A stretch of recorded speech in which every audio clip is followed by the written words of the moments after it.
So ito nga guys, magbablog ako, iba-vlog ko tung journey ko dito sa pagte-trade.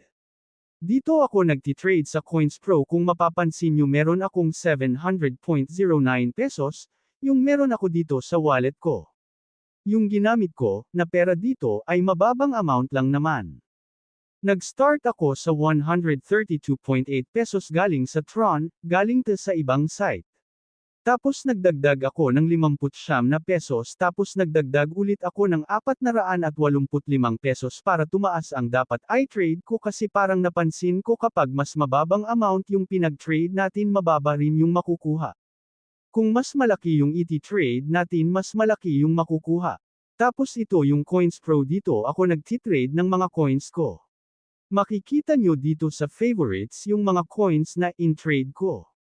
Disclaimer, always do your own research before making any investment decisions. Trading cryptocurrencies involves risks.